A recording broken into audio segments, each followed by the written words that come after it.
forêt. Voici Tam Tam Tropical, votre émission d'information et de débat sur l'Afrique et sa diaspora, conçue et présentée par Juvénal Noël.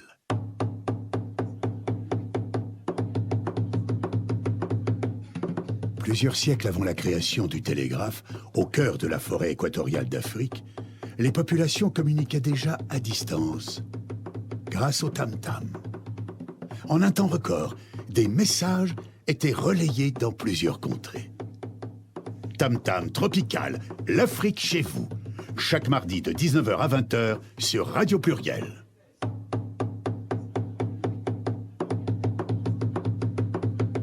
Tam Tam Tropical, votre magazine sur l'Afrique, conçu et présenté par Juvénal Noël.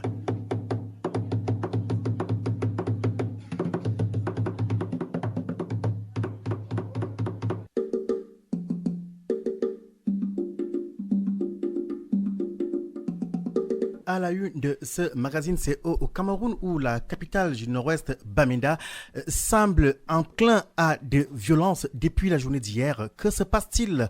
Pourquoi cette violence qui éclate soudain dans ce pays? Dans quelques instants, donc, nous reviendrons sur cet événement avec une invitée. Elle se trouve du côté de Lille.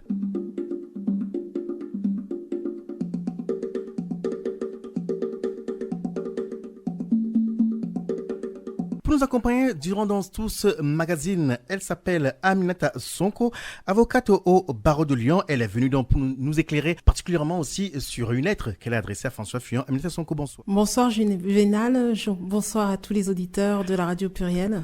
Comment allez-vous, cher maître? Tout va bien, ça va très bien. Je suis heureuse d'être parmi vous ce soir et je vous remercie de m'avoir invitée.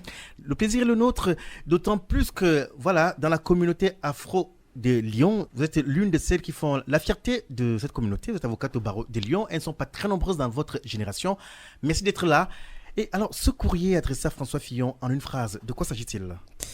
Alors, vous n'êtes pas sans savoir que Monsieur le Premier ministre François Fillon avait tenu des propos au mois d'août à Sablé-sur-Sarthe et notamment sur la colonisation, en qualifiant la colonisation de partage de culture. Donc c'est vraiment des termes qui avaient fait débat et il a réitéré ces mêmes propos lors d'une émission télévisée.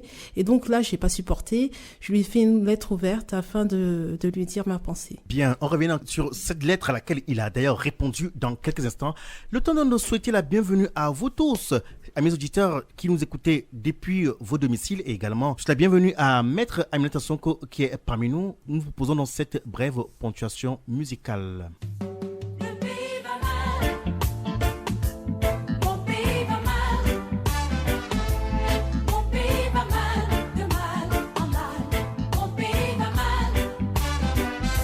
Ne parlez pas de nordistes ni de sudistes, mais aujourd'hui tout est gâté, l'armée est divisée, les étudiants sont divisés, la société est divisée, même nos mères au marché sont divisés.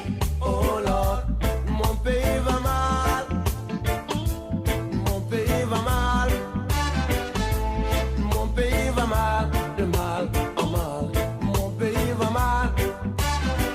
Avant ne parlait pas de chrétiens ni de musulmans, mais aujourd'hui ils ont tout gâté, l'armée est divisée, les étudiants sont divisés, la société est divisée, même maman au marché sont divisés.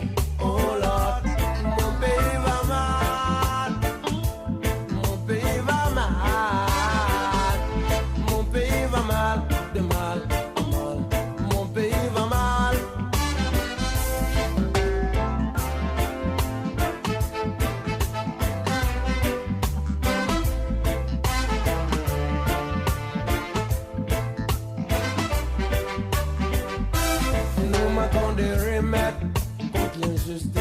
Le tribalisme, la xénophobie, appelle les Warriors.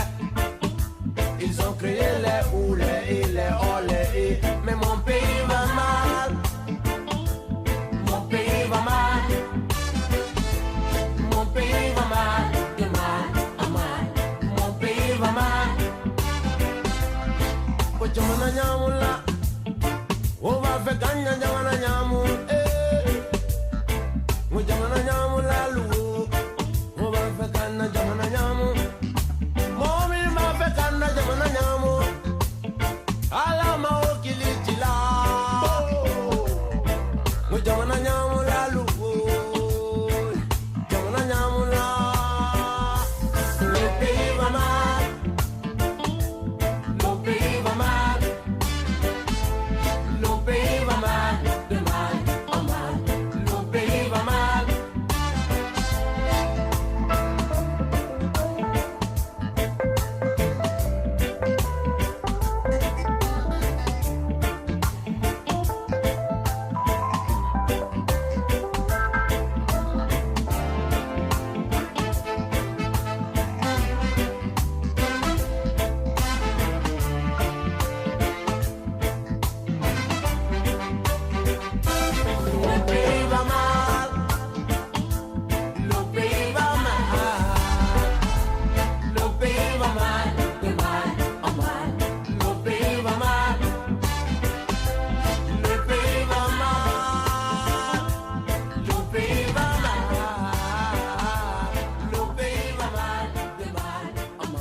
Radio Pluriel, votre fenêtre sur le monde. Mesdames, Messieurs, bonsoir. Nous sommes ensemble pour une cinquantaine de minutes d'informations et de débats sur l'Afrique et sa diaspora. Soyez les bienvenus. Je vous annonce un titre. Donc, notre invité de ce soir s'appelle Maître Aminata Sonko, avocate au barreau de Lyon. Nous la recevons ce soir déjà parce qu'elle a toujours pris plaisir à répondre aux invitations et qu'à la radio, elle est très à l'aise pour avoir fait de la radio à un moment. C'est bien cela, Maître? Oui, j'ai été chroniqueuse sur une radio lyonnaise, Radio Trait d'Union, pour pas la citer, voilà. D'accord. Et donc, ce soir, nous sommes au courant justement de ce courrier que vous avez adressé à François Fillon, qui arrive au premier tour de la primaire à droite. Et comme le hasard, c'est bien, comme par hasard, il est à Lyon ce jour. Il vous a répondu. Aminata Sonko, écrire à François Fillon, est-ce que vous attendiez à une réponse déjà? En fait, je l'ai pas fait pour attendre une réponse de François Fillon. Je l'ai fait tout d'abord parce que ça m'a fait mal. Ça m'a fait mal pour moi-même, ça m'a fait mal pour l'histoire de ma famille. Ça m'a fait mal aussi pour tous ces Africains qui ont combattu en faveur de la France. Ça m'a fait mal également parce que je ne considère pas que la colonisation, ça a été un partage de culture. Je considère qu'il y a eu des blessures profondes, historiques, et qu'on doit respecter ne serait-ce que les points de vue des chercheurs ou des historiens. Et je pense que M. François Fillon n'est ni chercheur ni historien afin de pouvoir qualifier la colonisation de partage de culture. Donc je l'ai fait simplement afin qu'ils comprennent que quand même il y a des personnes qui sont de sensibilité africaine ou de mémoire africaine ou qui ont des racines africaines tout simplement et qui n'ont pas le même point de vue que lui et que ses propos ont pu les blesser comme elles m'ont blessé. Et c'est vrai que j'attendais pas du tout une réponse. C'est vrai qu'il m'a répondu en 48 heures. Alors, je sais pas si c'est à cause du contexte électoral. En tout cas, j'ai été surprise et agréablement surprise de sa réponse. Agréablement surprise, c'est bien. Et peut-être que c'est pour le contexte électoral que ça fait correct, politiquement correct. On revient vers vous dans quelques instants par rapport sur ce sujet-là et bien d'autres. Donc également, un titre, on l'a annoncé dans ces violences qui ont éclaté dans la capitale du nord-ouest du Cameroun depuis 24 heures. Certaines sources annoncent que les forces de l'ordre ont tiré à balles réelles sur les populations civiles. Au téléphone avec nous, pour nous éclairer sur cette question, Madame Marianne Simon-Ekane, bonsoir. Bonsoir. Comment allez-vous? Bien, merci. Merci d'avoir accepté notre invitation. Quel regard portez-vous sur ces événements qui ont cours actuellement au nord-ouest du Cameroun, à Bamenda précisément? Alors, le regard que je porte, c'est un regard inquiet. Parce que de toute façon, on est arrivé là où on devait arriver, parce qu'il y avait tous les relents de ce qui arrive aujourd'hui. Parce que la situation est intenable au Cameroun, la vie chère, qui se conjugue avec les revendications de la partie anglophone, les conditions de vie sont exécrables. Donc, tout ce qui arrive aujourd'hui, c'était vraiment prévu. Ça, c'est mon sentiment. C'était prévu, mais ça fait quand même un moment que ça semble couver au Cameroun. Oui, mais vous savez que à force, la cocotte est bout, et à un moment, la soupape de sécurité saute. Or, il y avait comme soupape de sécurité le fait que les gens arrivaient quand même à manger, à se loger, et depuis quelque temps, les gens n'arrivent même plus à manger. Les conditions de vie sont tellement chères, et en même temps, le gouvernement ne fait rien. Ajoutez à cela le dernier gramme de Zeka qui a complètement décimé des familles, et depuis un mois, parce que cela s'est passé le 21 octobre 2016, nous sommes un mois après, il n'y a toujours pas de la suite de l'enquête sur ce gramme-là. Alors quand on cumule ce genre de problèmes dans un pays comme le Cameroun, avec sa spécificité, des replis identitaires, multiples tribus, la séparation, les anglophones et les francophones qu'on n'a toujours pas, dont le problème n'a pas toujours été réglé, ce sont tout ça là concourt à ce qui arrive aujourd'hui. Vous savez, et en même temps, les systèmes néocoloniaux ont ceci de particulier que c'est toujours, il n'y a jamais de dialogue. Soit on est avec eux, soit on est contre eux. Ils ont cassé tous les syndicats. Il n'y a plus de relais entre la population et le gouvernement. Ce qu'ils ont fait, c'est que dès qu'il y a des grèves, ils créent des syndicats qu'on appelle des syndicats jaunes qui sont sous la botte du gouvernement et pour régler des problèmes. Or, ils ont complètement déconstruit le tissu social, ce qui fait qu'aujourd'hui, rien ne va plus. Ils n'ont personne comme interlocuteur pour être d'intermédiaire entre eux et la population et les corps de métier. Tout ce qu'ils ont, c'est la répression. Vous savez, à un moment, on peut réprimer des gens et à un moment, ça ne marche plus. À un moment, ça explose. Et c'est ce qui arrive aujourd'hui dans le nord-ouest du Cameroun. C'est folle déplorable. À votre avis, est-ce qu'il y a un risque d'embrasement dans ce pays aujourd'hui? Vous dire oui ou non, ce serait être voyante, mais tout concourt à cela. Ils ne maîtrisent plus rien. Je vous assure, ni le gouvernement, ni même la population ne maîtrise plus. Il n'y a personne qui fait d'intermédiaire. Ce qu'on devait faire, ce gouvernement n'a jamais voulu faire, c'est le dialogue. Or, avec eux, il n'y a pas de dialogue. Le Cameroun, le gouvernement, ces régimes néocoloniaux, surtout au Cameroun, ont toujours brandi l'arme. Or, le Cameroun est en paix, Mais la paix, ce n'est pas simplement le silence des fusils. La paix, c'est aussi des gens qui sont dans des conditions décentes. Eux, ils pensent que parce qu'il n'y a pas la paix. Maintenant, ils ont vendu la paix. Boko Haram est arrivé. Ils n'arrivent plus à vendre la paix comme le parfait, le gain d'une politique menée depuis 34 ans. C'est ça le problème. Il n'y a même plus cette paix. Tout est déconstruit. Il n'y a pas de tissu social, pas de syndicat, rien. Mais on court. Tout est fait pour qu'on arrive à cette insurrection-là.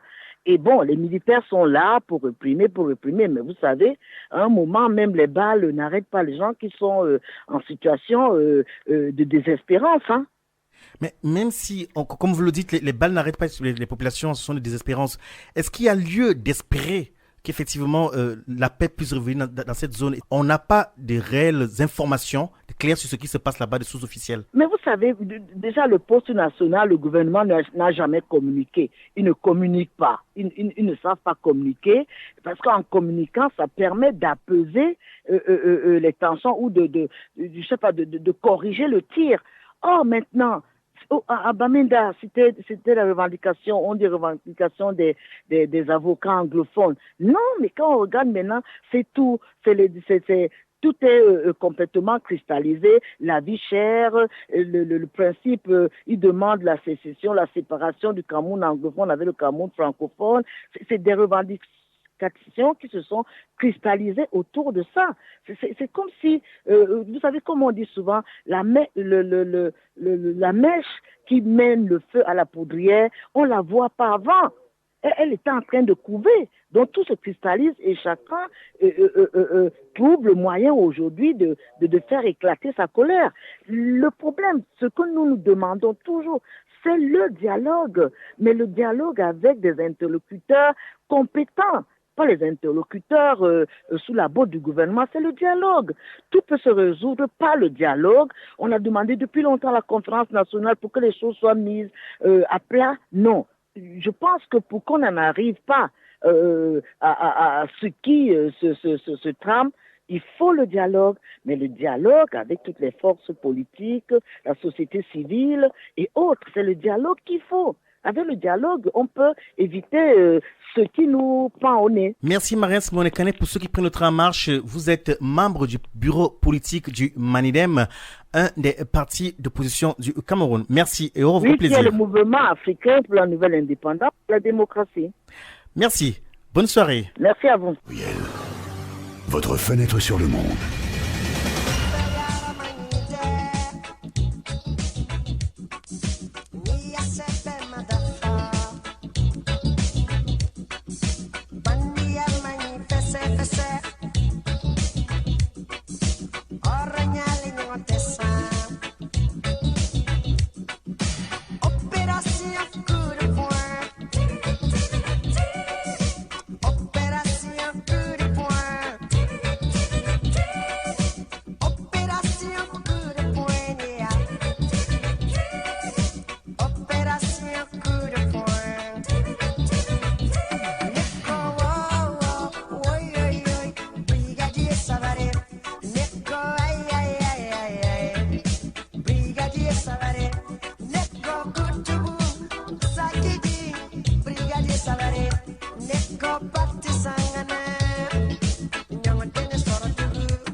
Bien, opération coup de poing, cela nous rappelle donc ces méthodes que certains dirigeants africains utilisent pour se maintenir au pouvoir sur le continent. Radio Pluriel, votre fenêtre sur le monde.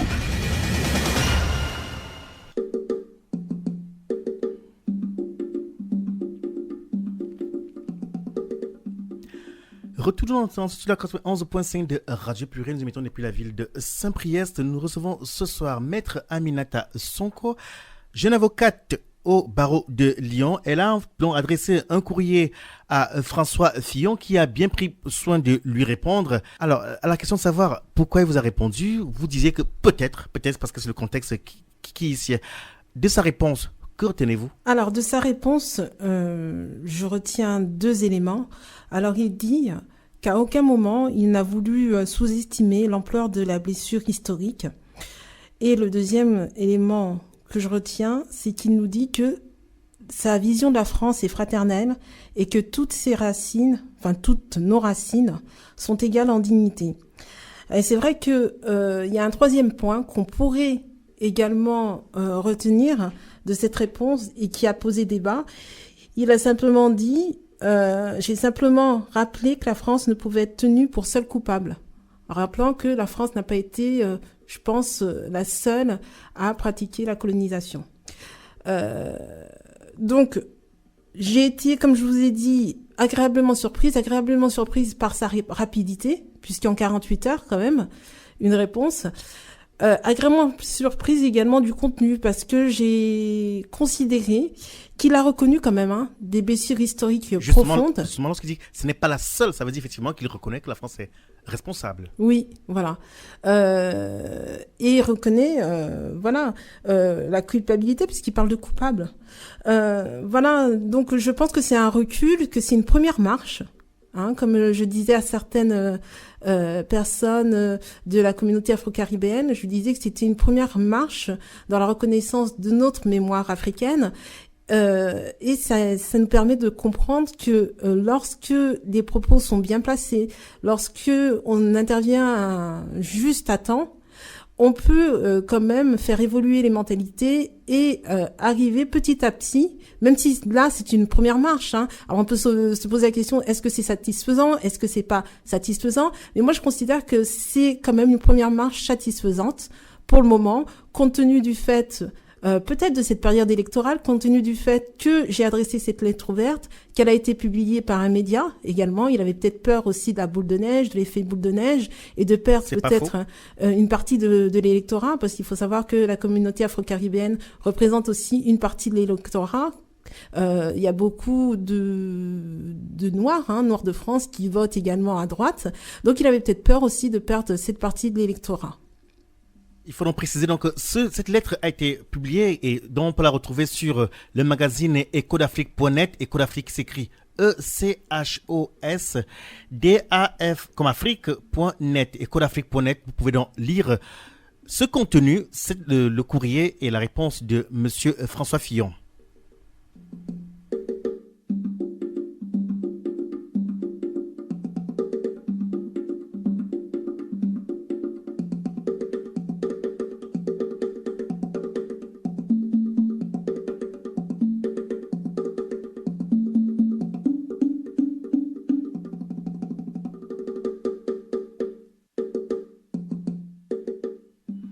Bien, comme le veut le process, donc, Aminata Sonko va se plier à notre process.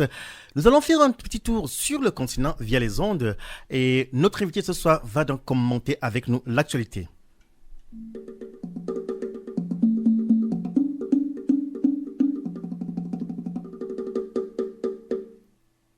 La première nouvelle donc que nous prenons vient du Sénégal où le président sénégalais a annoncé une réforme de la politique pénale visant à condamner à perpétuité tous les auteurs de meurtres au Sénégal.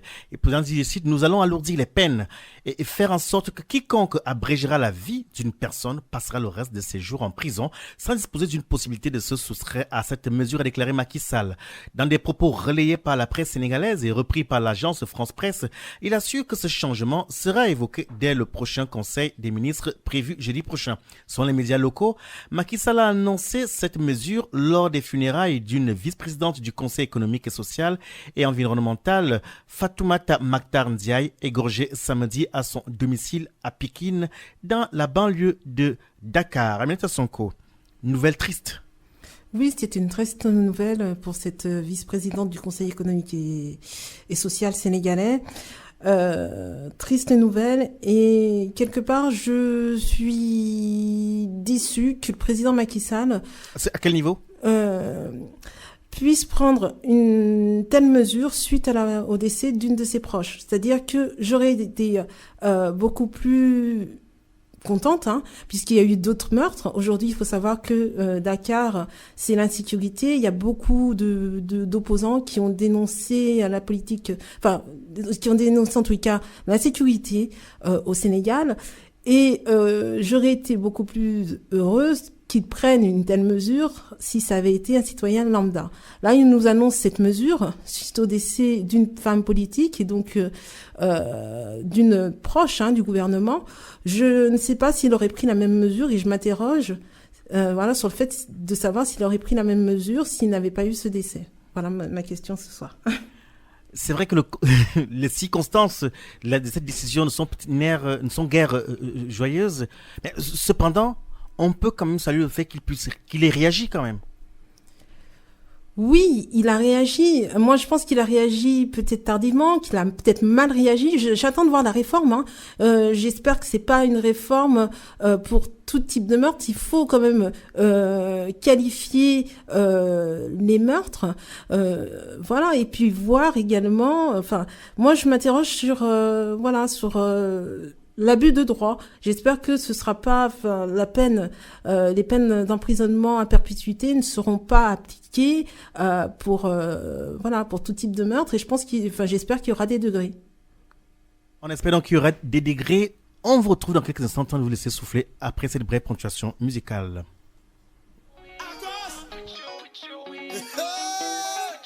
Magic System, c'est comme un bon vin. Plus ça vieillit, plus c'est bon. Hey, hey, Soudayo. J'ai pas mes papiers. Oh bébé, la vie c'est bolo bolo. Oh bébé, j'ai pas mes papiers. Oh bébé, la vie c'est bolo bolo. Oh bébé. Elle s'appelle Margot, je l'ai connue à Bordeaux. Moi je veux me marier pour avoir mes papiers. Depuis que nous nous sommes mariés, tout est mélangé. À cause des papiers, elle veut me fatiguer. Amadou fait sortir le chien, Amadou fait la vaisselle, Amadou fait le marché. Au final, c'est Mamadou qui fait tout quoi. J'ai pas mes papiers. Oh bébé, la vie c'est bolo bolo. Oh bébé, j'ai pas mes papiers. Oh bébé, la vie c'est bolo bolo.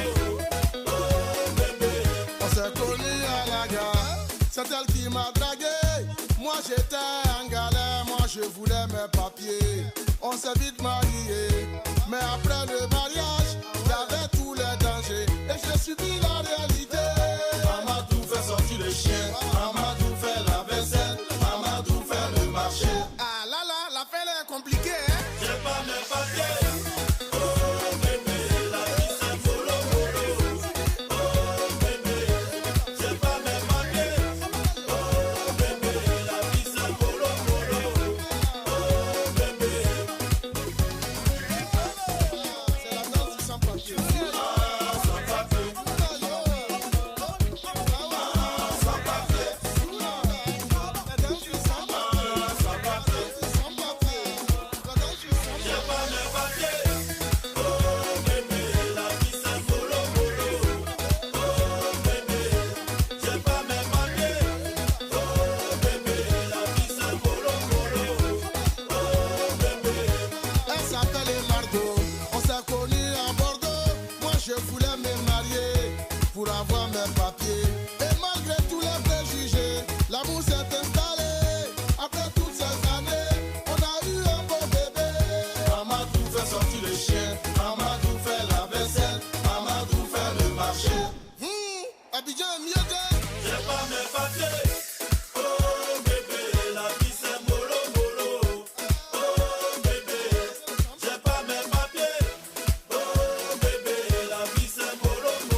on va danser le sans-papier, non? Vous écoutez Tam Tam Tropical sur Radio Pluriel.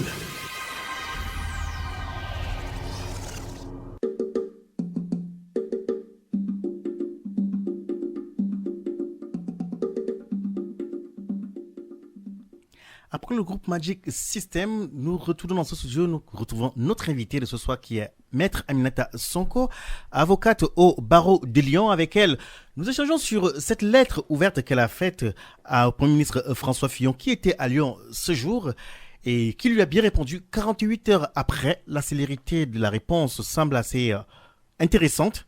On s'interroge si ce n'est pas forcément, si ça n'a pas de lien avec le contexte politique. En tout cas, il a réagi.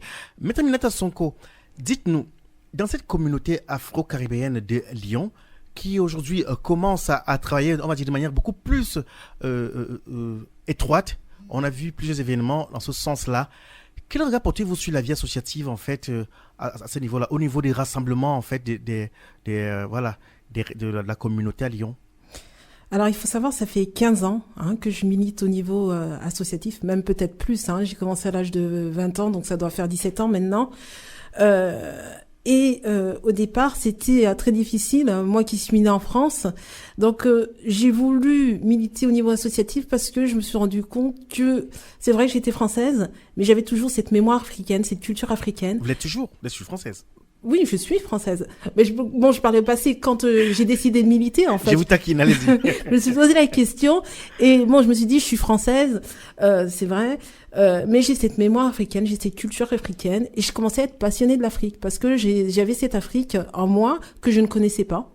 Pas vraiment, simplement en vacances. Et j'ai voulu me rapprocher de l'Afrique. Et un des bons moyens pour moi de me rapprocher de cette Afrique, c'était de militer.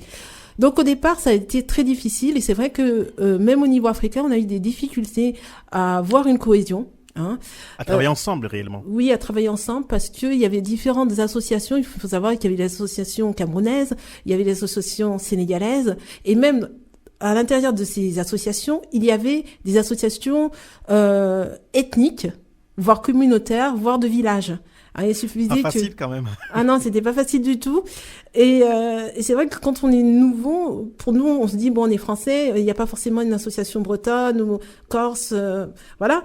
Et donc il y avait ces difficultés. Et je pense que avec le temps, la diaspora sénégalaise, la diaspora africaine a voulu se rapprocher et créer une sorte d'harmonisation et d'harmonie en se retrouvant au sein des mêmes valeurs, puisque on se disait que la diaspora était c'était la diaspora africaine, et qu'on avait les mêmes combats, on avait les mêmes revendications, et les mêmes attentes et les mêmes aspirations, que ce soit pour la France ou pour l'Afrique. Et c'est vrai que on a mis en place différents collectifs. Alors plus ou moins, je vais dire glorieux au départ. Et avec le temps, on a réussi à se fédérer et à mettre quelque chose de beaucoup plus cohérent et consistant, comme Africa 50 ou d'autres organisations qui se sont mises en place. Je pose la question parce que, la semaine dernière, il y a eu Only Africa. De manière générale, cela semble avoir été, de manière générale, je dis bien, une réussite. Une semaine au cours de laquelle on a valorisé l'économie, la culture africaine à Lyon. C'était intéressant. Je crois que c'est une première. Et vous, comment vous regardez tout cela? Vous qui avez eu la possibilité de pouvoir travailler, on va dire, en interne, et qui avez connu dans le passé d'autres tentatives, en fait, de recoupement de ce type-là pour organiser un événement, on va dire, commun. Comment vous l'avez trouvé? Alors, pour parler d'Only Africa, il faut savoir que le coordinateur, c'est Pierre Fronton, un de mes confrères, qui a eu l'idée de créer ce concept Only Africa. Pour ma part, et je vais parler à titre personnel, j'ai trouvé que c'était une initiative géniale parce que je suis en faveur de tout ce qui permet de créer une coalition et un rassemblement autour de la communauté africaine. Alors, je vous interromps et je dois faire, on va dire, une parenthèse, c'est que j'apprécie ce que Maître Fronton, qui n'est pas forcément d'origine africano-africaine directement, voilà, qui a eu l'idée et qui a pu rassembler, on va dire, chapeau. Oui, oui, oui. Alors, c'est vrai qu'il n'est pas d'origine africaine, mais il a des racines africaines, hein. Il est métis.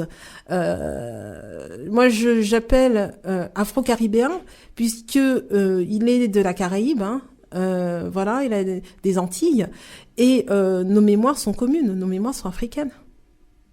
Donc, vous disiez que, à votre avis, cela a été une réussite de À mon avis, oui. de manière générale. Oui, à titre personnel, moi, je considère que c'était une réussite. Et dans le passé, ça clochait où? Outre le fait que quand on parle, par exemple, d'Afrique, prenons le cas des Camerounais, on trouve une association camerounaise et au sein de la communauté camerounaise, on va trouver l'association par ethnie, ce qui rendait plus difficile, ce qui rend encore, parce qu'aujourd'hui, c'est pas évident, ce qui rend plus difficile, en fait, un rassemblement.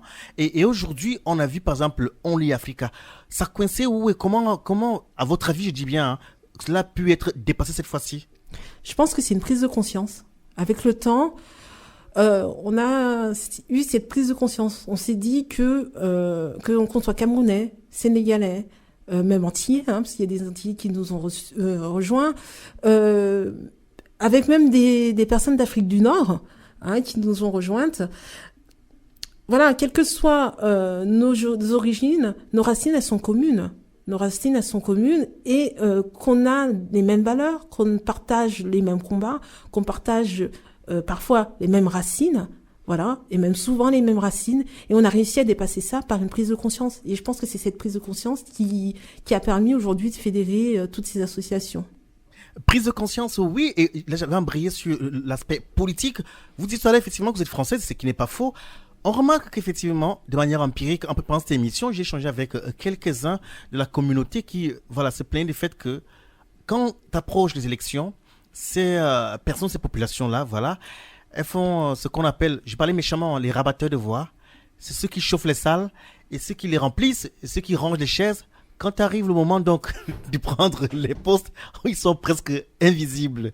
Alors, je parle de manière vraiment empirique, on va dire empirique. Comment voyez-vous cette manière de voir les Africains? Alors, je pense qu'au départ, c'est vrai qu'au départ, c'était vrai, c'est vrai, et ça l'est toujours. On a cette impression qu'on vient nous chercher qu'à l'approche des élections et qu'ensuite on nous dit bon, vous avez bien travaillé, mais finalement c'est pas pour vous. Et finalement, c'est vrai que c'est à nous de combattre. Vous savez, il y a une phrase que j'aime beaucoup, et un adage qui dit oui, le pouvoir ne se donne pas, il se prend. C'est-à-dire que on va rien nous donner sur un plateau d'argent. Et moi, on m'a rien donné sur un plateau d'argent. Je suis allée chercher.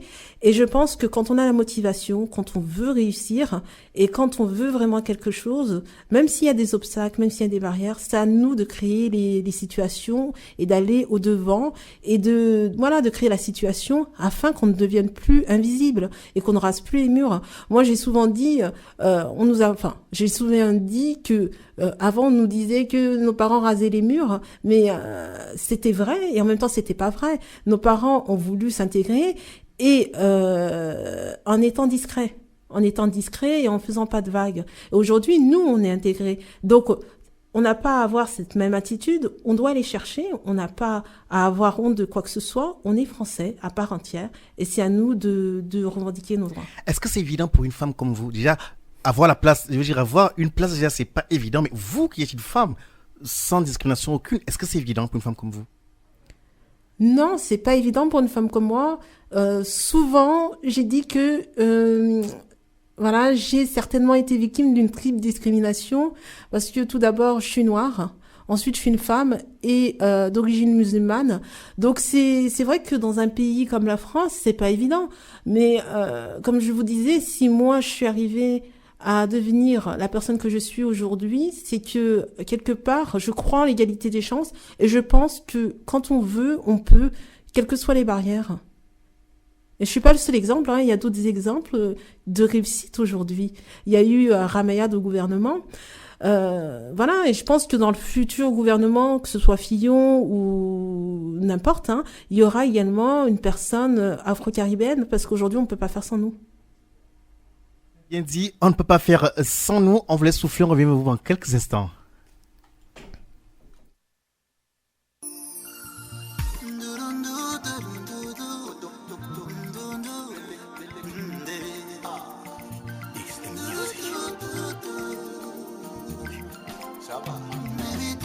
mwema wanda tena hiyo bonle o baba wetama maybe you gigi mankewe metiwe kwamba sona mebena ndina no enu elwana me uton maname mununda amanke kalmeki maybe bongwe hiyo bonle u omela maliga mena chabaye mema welindi indumba maliga mena chabaye mema welindi indumba toba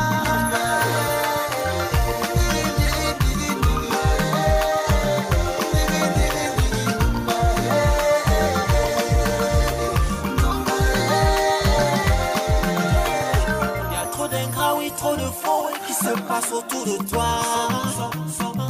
Sont de petits caras. Les petits oiseaux que tu prenais pour des frères se foutent de toi. À la maison aujourd'hui, ils salissent ton nom. Famille, rien avec un menga. C'est-à-dire, tu fais seulement un arrêt.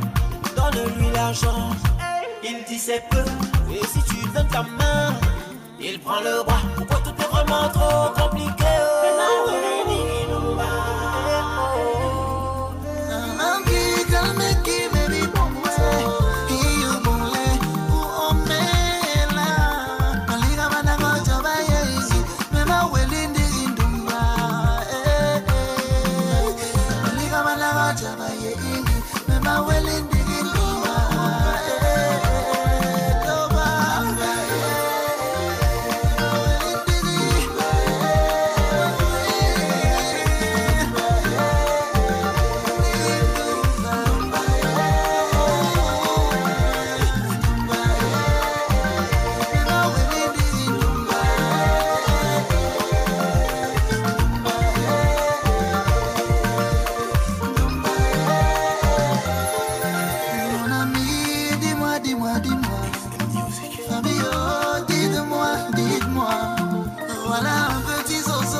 Le message est bien passé, il faut faire très attention. Le chien qu'on nourrit peut nous mordre un jour.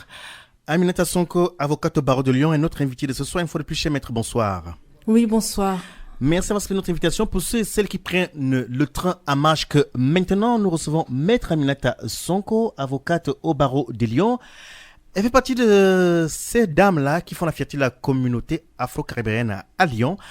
Vous avez un engagement assez fort aujourd'hui sur le point de vue associatif, vous militez et vous faites aussi des passerelles entre l'Afrique et l'Occident, responsable de créer même un fonds d'investissement. Comment s'appelle ce fonds?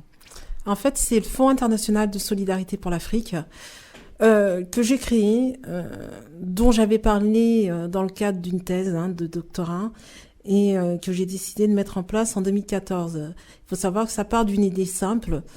Je me suis dit que nous sommes la diaspora, nous avons quand même une responsabilité bien sûr en France, mais également en Afrique. Sur le continent. Sur le continent africain. Et il compte beaucoup sur la diaspora en plus. Tout à fait, il compte beaucoup sur la diaspora, et même au niveau financier, au niveau des investissements. Et je suis partie du constat que finalement, si tout le monde mettait 1 euro dans une caisse, on pouvait arriver à faire d'énormes projets, puisqu'on est des millions à travers le monde. Donc c'est ce fonds international que j'ai mis en place et que je suis en train de structurer. Et c'est vrai que c'est pas facile avec mon métier, avec mon engagement à la fois politique et associatif, de tout faire en même temps. En revanche, voilà, on est en train de structurer tout ça et on est en train de relancer. Comment fonctionne ce fonds ? Alors, ce fonds part du principe, comme je vous ai dit, que nous sommes une diaspora, qu'on est des millions à travers le monde, et l'idée c'est que chacun puisse mettre 1 euro par mois. 1 euro par mois, comme une caisse de solidarité. Je pars du principe que qu'on soit chômeur ou RSA ou n'importe, on peut quand même sortir 1 euro par mois afin de venir en aide aux populations sur place. Est-ce que ça marche, Maître Aminata Sonko? Oui, je voudrais vous dire que oui, parce que toutes les personnes que j'ai sollicitées jusqu'à présent, tous les, même que ce soit des politiques, aucune personne n'a osé me dire non. Et c'est vrai que quand vous allez voir des personnes et que vous leur exposez le projet, ils vous disent oh c'est génial, c'est super, j'y ai même pas pensé. Et c'est vrai que c'est intéressant. Alors les 3 objectifs, c'est l'emploi, la formation et l'éducation. C'est d'œuvrer sur ces 3 objectifs-là. L'emploi à travers la création d'activités, donc venir en aide aux jeunes start-up africains ou aux jeunes qui ont envie de créer leur propre entreprise. Également soutenir les entreprises locales et leur permettre de financer un emploi. Donc on finance également l'emploi. Alors vous financez où? En Afrique ou ici dans la diaspora? Non, en Afrique. En Afrique. Il est aussi vrai qu'ils sont nombreux, ceux qui sont d'origine africaine et qui ont du mal à obtenir des financements ici. Oui, mais comme je vous dis, ici j'ai d'autres combats et on peut pas être sur tous les terrains. Donc j'ai souhaité privilégier l'Afrique en me disant que c'est beaucoup plus difficile là-bas qu'ici et que quelque part c'est vrai que c'est difficile en France, mais quand on veut on peut, alors que c'est pas forcément le cas en Afrique. En Afrique, même si vous voulez et si vous n'avez pas le bras long ou si vous n'avez pas des connaissances, c'est plus difficile. C'est plus difficile. Je n'en doute point. Qui sont ceux qui vous soutiennent aujourd'hui? Au niveau de notre fonds? Oui. Alors, j'aimerais dire... Principalement, en fait. Qui sont les principaux donateurs? Alors, c'est vrai que ce sont des entreprises privées. Les donateurs, ce sont des entreprises privées qui sont... Il y a beaucoup d'entreprises privées qui sont en Afrique parce qu'il faut savoir qu'il y a beaucoup d'entrepreneurs africains qui sont français. C'est-à-dire qu'il y a une diaspora aujourd'hui qui est rentré en Afrique et qui s'est installé sur le continent. Alors nos donateurs sont ces entreprises. Ces entreprises, ça a été nos premiers donateurs dans le cadre du lancement du fonds. Et au niveau de la diaspora, est-ce que votre message passe bien? Oui, il est très très bien accueilli. Ils donnent tous 1 euro ou plus d'1 euro? Non, ils donnent tous 1 euro. C'est symbolique actuellement. Mais c'est plus une campagne de communication qu'on lance actuellement. Et c'est vrai que moi, comme je vous dis, j'ai jamais vu une personne qui a refusé de faire ce geste et de donner. Ça ne m'est pas encore arrivé et j'aimerais dire que c'est très très bien accueilli. C'est super bien accueilli. J'ai pas eu un refus et même au bout d'un moment, je me suis dit mais c'est extraordinaire que personne n'ose me dire non. Vous pouvez pas dire non à 1 euro. Vous dites que c'est depuis 2014. Oui. Il y a un déficit de communication. Oui, mais comme je vous dis, il y a eu un déficit de communication parce qu'en fait, on a lancé le projet. Le projet, il a tellement bien marché qu'on a eu des donateurs. Et l'objectif, en fait, c'est de réunir assez d'argent pour pouvoir lancer le premier projet. Et le premier projet, c'est pas moi qui vais le décider. C'est pas notre comité d'organisation. C'est la diaspora. C'est-à-dire qu'on va lancer, peut-être une liste de 10 projets et c'est la diaspora qui va voter afin de décider soit dans quel pays on va commencer ou soit sur quel projet on va commencer. Comment entendez-vous organiser cela? Ce sera un projet en ligne ou alors vous irez communiquer directement dans des villes? Comment ça va marcher? On va faire un peu des deux, mais c'est vrai qu'aujourd'hui, avec les nouvelles technologies de l'information et de la communication, ça va être un projet en ligne.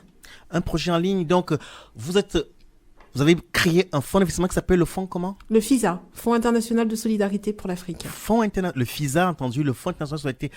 Le Fonds international de solidarité pour l'Afrique. Je ralentis parce que quelqu'un m'a dit je venais vous parler trop vite. Donc, c'est Aminata Sonko qui a lancé donc ce projet, on va dire, assez ambitieux et qui est très intéressant. On est prêt à vous accueillir dans les prochaines fois pour en parler parce que on sait combien il n'est pas facile d'aider ceux qui sont restés sur le continent et on sait combien ceux qui sont sur le continent comptent sur cette diaspora qui, généralement, a du mal à s'en sortir en Occident. Tout à fait. C'est pas évident. une telle initiative mérite d'être soutenue. Alors, au niveau de la diaspora, comment êtes-vous organisé? Au niveau de la diaspora, Oui. en fait, j'ai compté plus sur les bonnes volontés. C'est-à-dire que moi, j'ai communiqué sur ce fonds. Je l'ai lancé et c'est vrai que j'ai même pas trop eu à me fatiguer, c'est-à-dire que les gens sont venus à moi, mais j'ai quand même sélectionné en fonction des compétences et c'est vrai qu'aujourd'hui je suis bien entourée et je suis pas entourée que d'Africains. Je suis entourée également de Français, de souche. J'aime pas trop ce mot-là, mais c'est pour distinguer. Bah oui, il faut le dire, Voilà. les Français blancs. Voilà, les Français blancs. Oui. Je suis entourée également d'Antillais, voilà, qui croient en vous, qui croient au projet. Non, qui croient pas en moi, qui croient en l'Afrique, qui croient à cette Afrique qui bouge, qui croit à cette Afrique qui veut réussir, parce qu'ils se disent que si l'Afrique est debout, eh ben, ils auront moins ce complexe au niveau de leur mémoire africaine. C'est bien. Si l'Afrique est debout, ils auront moins le complexe. Donc, en Afrique, il ne faut plus plier les chines, il faut être debout. Et Maître Ninetta Sonko, avocate au barreau de Lyon, a lancé le Fonds international de solidarité pour l'Afrique. C'est bien cela? Tout à fait. Et je vous réitère donc notre souhait, notre invitation à communiquer dessus sur les ondes de Radio Pluriel. On vous accompagnera sur le plan médiatique sur ce projet. Ben, je vous remercie. Vous écoutez Tam Tam Tropical sur Radio Pluriel.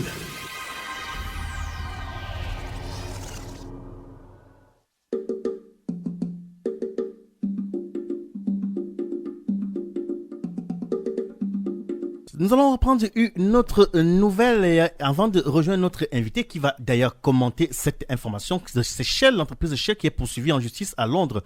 Une audience de 3 jours a été ouverte ce jour à la Haute Cour de justice de Londres qui va dire si les tribunaux britanniques sont compétents pour organiser le procès intenté à la société pétrolière Royal Dutch Shell par 2 communautés nigérianes. La communauté des Ogal et celle des Bill réclament une indemnisation pour les dommages environnementaux causés par des hydrocarbures déversés sur leurs terres, selon elles, par une filiale locale de cette compagnie. Royal Dutch Shell fait valoir que les dommages subis par les plaignants ont été causés par le sabotage de ces installations par des membres de ces 2 communautés. La justice britannique juge recevable la plainte des plaignants et accepte de tenir le procès.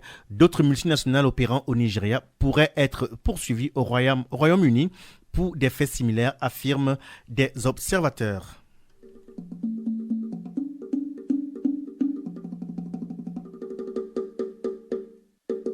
On va laisser commenter dans cette actualité par Maître Ninetta Sonko avant le mot de la fin. Maître Ninetta Sonko, voilà une plainte qui est déposée.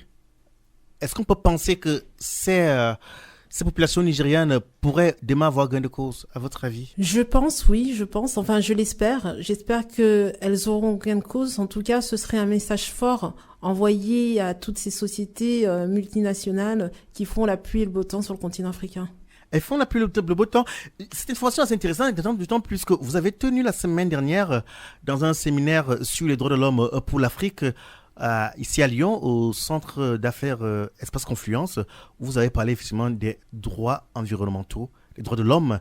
C'est vrai que quand on parle des droits de l'homme, généralement, on voit plutôt les droits politiques. Et alors, votre mot de la fin, on a parlé de votre lettre adressée à François Fillon, qui vous a répondu. Pour ceux et celles qui nous écoutent ce soir, qui aimeraient avoir quand même une parole à retenir de vous, Maître Ninetta Sonko, vous avez osé lui écrire et il a répondu en 30 secondes. C'est simplement, mon mot de la fin, c'est simplement un message d'espoir, un message d'espoir à tous mes compatriotes, à mes frères africains, un message d'espoir pour le futur, aux nouvelles générations, aux futures générations et surtout à la jeunesse africaine. Merci Maître Ninetta Sonko, on vous retrouve très prochainement pour nous éclairer sur d'autres